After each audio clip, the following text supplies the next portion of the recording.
47,000 టన్నుల ఎల్పీజీని మోసుకొచ్చింది పయనీర్ ఓడ మాంగళూరుకి చేరుకుంది. ఇది అమెరికాకు చెందినటువంటి ఎల్పీజీ ట్యాంకర్ అనమాట. వాస్తవంగా ఓ పక్కన మనం ఖతార్ దగ్గర నుంచినే కాదు, అమెరికా దగ్గర నుంచి తీసుకుంటాం, ఇంకా చాలా దేశాల నుంచి కూడా కొంటుంటాం గ్యాస్. ఎక్కువగా ఖతార్ నుంచి కొంటుంటాం. ఇప్పుడు ఖతార్ నుంచి సమస్య వచ్చినటువంటి సందర్భంలో ఆల్టర్నేటివ్ మెజర్స్ మీద కాన్సన్ట్రేట్ చేసుకొచ్చారు. అందులో భాగంగా ఈ గ్యాస్ ఇండియాకి చేరుకుంది. కాబట్టి అందుకనినే ధైర్యం ఉంది కేంద్రానికి. ఆల్రెడీ పక్కా ప్లాన్తో ఉంది కాబట్టి మొన్నే జయశంకర్ చెప్పారు, ఆల్టర్నేటివ్ ప్లాన్స్ చాలా చేస్తుంటాం, అవన్నీ ప్రతి ముక్క చెప్పి ప్రజలకి చెయ్యరు, తీసుకురావాల్సింది తీసుకొచ్చే ప్రయత్నం చేస్తూనే ఉంటారు. మొదట యుద్ధం ప్రారంభమైన మొదటి వారం 10 రోజులు ఉన్నటువంటి గ్యాస్ కొరత ఇప్పుడు ఏం లేదు.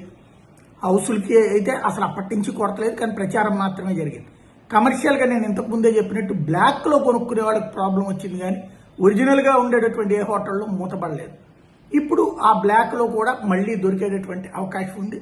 కమర్షియల్గా ఇంకొక 20% ప్రొడక్షన్ పెంచుతున్న సందర్భంలో